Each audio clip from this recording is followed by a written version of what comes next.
अगर आप human psychology समझ गए तो सेल में आप मास्टर हो सकते हैं।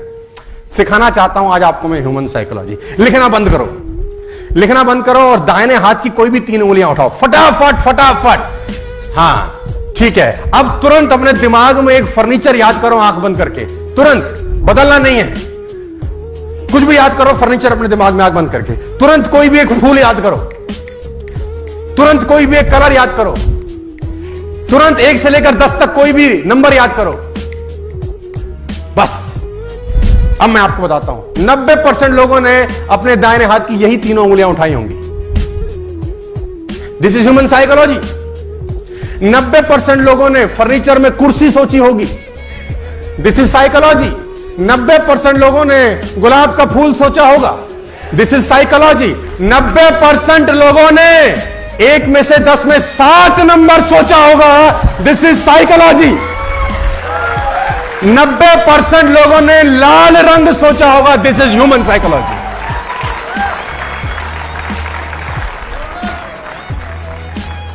लोग एक जैसे ही होते हैं साथियों, आपको डील करना आना चाहिए बस। लोग अलग अलग नहीं होते। All people are same. People are not different my dear friends. कभी कभी लोगों का फिलॉसफी, साइकोलॉजी एक जैसा ही रहता है। समझाने का कोशिश करता हूं। एक आदमी को मैं एग्जांपल देता हूं, अक्सर ह्यूमन साइकोलॉजी समझते हैं। किसी कंट्री में फांसी का सजा हुआ। फांसी का सजा जब उसको हुआ गया तो वहां के डॉक्टर ने एक एक्सपेरिमेंट करने की सोची और डॉक्टर ने उसको कहा कि देख फला दिन तुझे फांसी देंगे, ये तय है।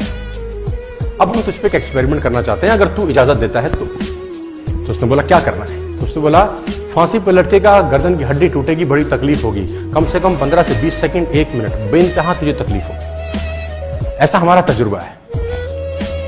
हम तेरे को एक चॉइस दे रहे हैं। तो उसने पूछा क्या चॉइस है? उसने बोला हम तुझे एक कोबरा से डसवाते हैं।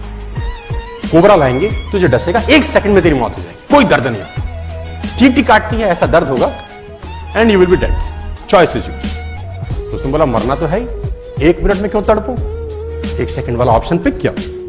उसको कुर्सी में बिठाया गया, चेयर पे, और दूर करीब करीब 30 फुट दूर पे एक व्यक्ति अपने हाथ में एक कोबरा पकड़ के ला रहा है। और वो देखा उसने कि कोबरा लाया जा रहा है और कोबरा लाए लाए लाए लाए 2 फुट दूर पे रोक दिया गया। अब उससे पूछा गया आर यू रेडी? रेडी। उसके सर के ऊपर वो काले रंग का सर ढक दिया काले रंग के कपड़े से, और यहां पे आदमी कोबरा लेके तैयार। अब उसके मस्तिष्क में चल रहा है कोबरा काटने वाला है। इतने में वो आदमी हट जाता है जिसके हाथ में कोबरा होता है। एक दूसरा आदमी की एंट्री होती है जिसके हाथ में नीडल होती है, नीडल, सुई, और उस व्यक्ति के हाथ में सुई चुभाई जाती है। And you will be shocked कि उस आदमी की उसी वक्त मौत हो जाती है। This is human psychology. क्योंकि दिमाग अंदर से सोचता है कि सांप ने काटा है। और आप और हैरान हो जाएंगे जो मैं अगली लाइन बोलने वाला हूं। जब उस व्यक्ति का पोस्टमार्टम किया जाता है तो उसके शरीर से पॉइजन मिलता है। इससे और हैरानी की बात यह है कि जब उसका पोस्टमार्टम होता है तो शरीर पॉइजन क्रिएट कर देता है ऑटोमेटिकली। माय डियर फ्रेंड्स, मैं आपको बताना चाहूंगा, अगर आप फोकस करें इस माइक पे और आप में कंसंट्रेशन की पावर हो और 15 मिनट सिर्फ इस माइक को यह सोचें कि ये तपता हुआ लोहा है, तपता हुआ गर्म लोहा है, और फोकस कर सके, आपको कोई डिस्टर्ब ना करे, शांति हो पूरी तरह से, और सिर्फ देखते रहे तपता हुआ लोहा है, ऐसा फील करें, फोकस करें, फील करें, फोकस करें, और 15 मिनट के बाद अगर आप इस माइक को छुएंगे आपको छाला हो जाएगा। माइंड बहुत अजीब तरीके से काम करता है। How mind works, how body works, ये बहुत खतरनाक चीजें हैं सर। एक शिष्य एक गुरु के पास दौड़ता हुआ आया। उसने गुरुजी से कहा गुरुजी सारे घोड़े बांध दिए, एक घोड़े के लिए रस्सी नहीं मिल रही, क्या करूं? सारे घोड़े अस्तबल में बांध आया हूं, एक घोड़े के लिए रस्सी नहीं मिल रही, क्या करूं? तो गुरु ने कहा एक तरीका है मेरे पास, रस्सी की जरूरत ही नहीं है, तू घोड़े के पास जा, सिर्फ ऐसे ऐसे उसके गले में घुमा दे हाथ, उसको लगेगा, और ऐसा बांधने के बाद वो रस्सी लेके नाटक करके ऐसे बांध दिया। उसने बोला जी गुरुजी। वो भागा भागा गया, सारे घोड़े उसने बांध रखे थे, उस घोड़े को पकड़ा, गले में घुमाया और ऐसे ऐसे करके वो रस्सी खूंटे के साथ बांध दी, आ गया। उसने बोला गुरुजी भाग जाएगा रात को। बोला चिंता मत, कहीं नहीं जाए।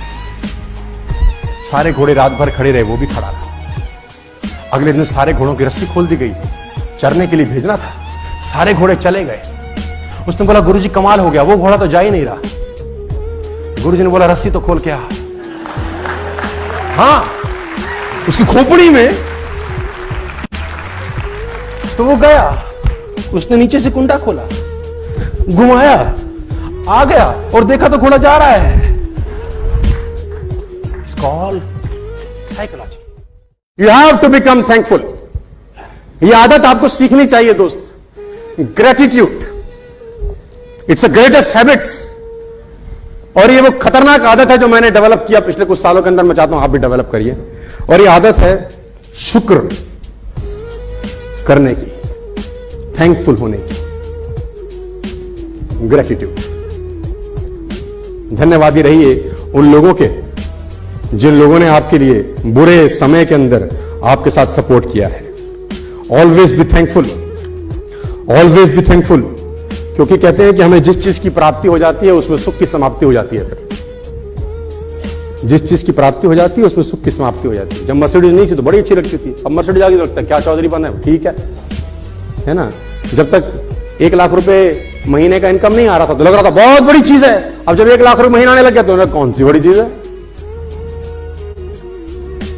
वियतनाम मिशन के हीरो रहे चार्ल्स प्लम, गूगल करिएगा मिलेगा। चार्ल्स प्लम वियतनाम मिशन के हीरो रहे।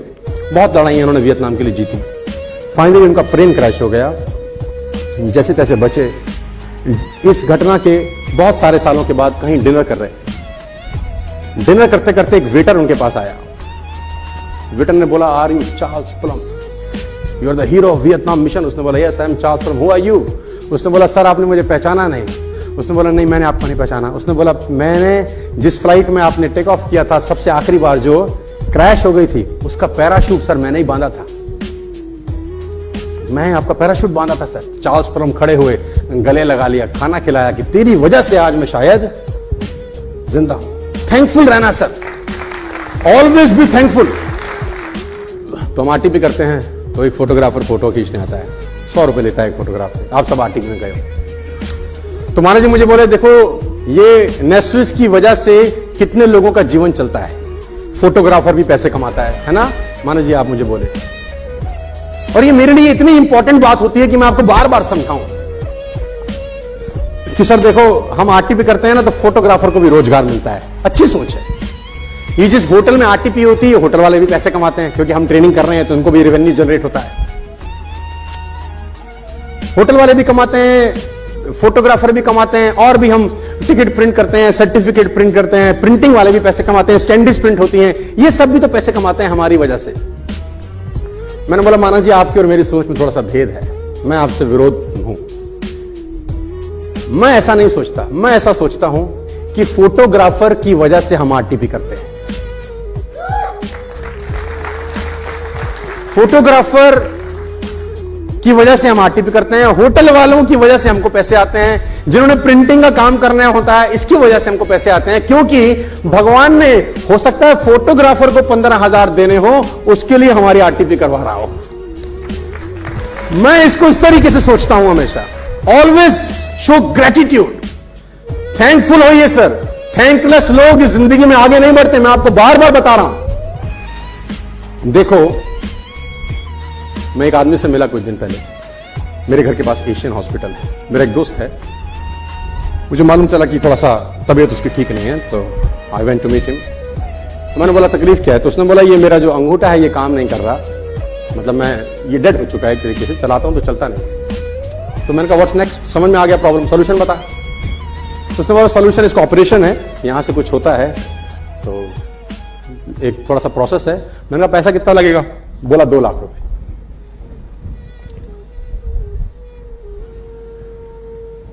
एक अंगूठा ठीक से काम नहीं कर रहा तो 2 लाख देने पड़ते हैं सर। ऊपर से नीचे भगवान ने दिया है पता नहीं क्या क्या।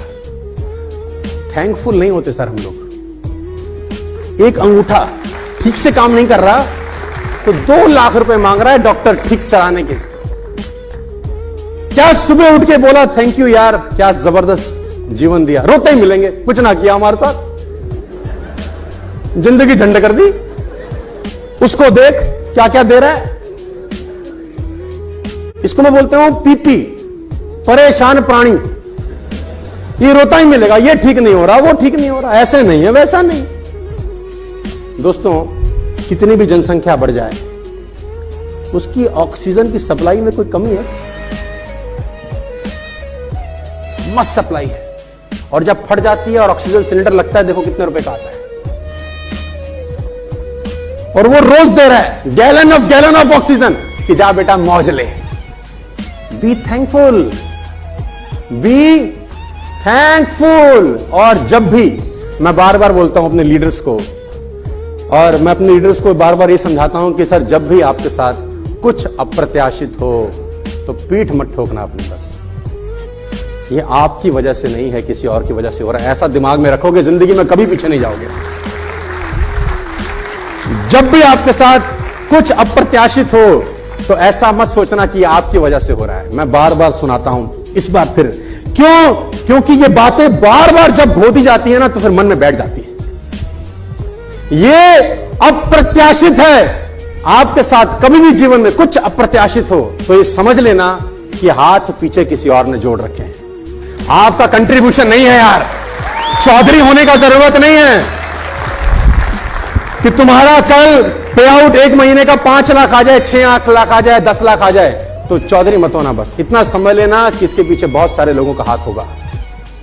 ग्रेटिट्यूड दोस्तों, इसको मैं बोलता हूं ग्रेटिट्यूड।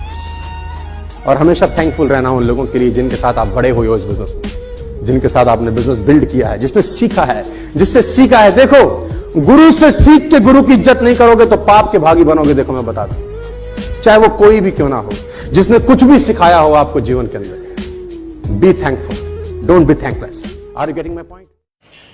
हम लोग स्टार्ट कर चुके थे कि many times we hear people are assets, but people are not assets, only good people are assets, rest are और लायबिलिटी। एक किसान की कहानी सुनाता हूं मैं आपको।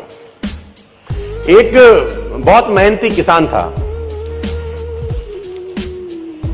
वो बहुत मेहनत से अपने खेत की रक्षा करता था, बीज बोता था, फसल उगाता था, उसको काटता था और पैसे कमाता था।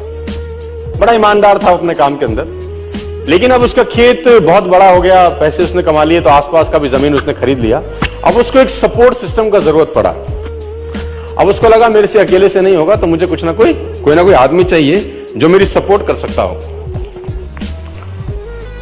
तो उसने इंटरव्यू लिया 2-4 लोगों का कि यार क्या तुम मेरे खेत में मेरी सपोर्ट करोगे, ये तुम्हारा सैलरी है। तो 4-5 लोगों से उसने सवाल पूछे कि तुमको एग्रीकल्चर के बारे में क्या नॉलेज है और तुम कैसे सपोर्ट कर सकते हो। तो सब लोगों ने उसको अलग अलग जवाब दिए। उसको किसी का जवाब समझ नहीं आया तो उसने सबको रिजेक्ट कर दिया। एक लड़के से उसने सवाल पूछा कि तुम क्या करोगे, कैसे करोगे। तो उस लड़के ने बड़ा अटपटा जवाब दिया, समझ उसको नहीं आया, लेकिन उसने उस जवाब के कारण उसको रख लिया। उसने बोला तुम क्या करोगे? वो बोला I can sleep when the wind blows. जब बहुत तेज हवा चलेगी तो मैं सो जाऊंगा। उसको समझ नहीं आया, लेकिन उसने इसके अटपटे जवाब के कारण उसको रख लिया। इसका पता नहीं क्या मतलब है, देखते हैं। अब वो दोनों खेत की रक्षा करने लगे। बढ़िया फर्स्ट क्लास फसल होती थी, काटते थे। एक बार रात को जो मालिक था उस खेतों का, उसने दौड़ते दौड़ते ढूंढा उस आदमी को जिसने उसको नौकरी पे रखा था, I can sleep when the wind blows को। और दौड़ते दौड़ते गया क्योंकि बहुत तूफान आ गया। तो उसको लगा यार ये फसल मेरी खराब हो जाएगी और जितने भी जानवर बंधे हुए हैं ये सब इधर उधर भाग जाएंगे।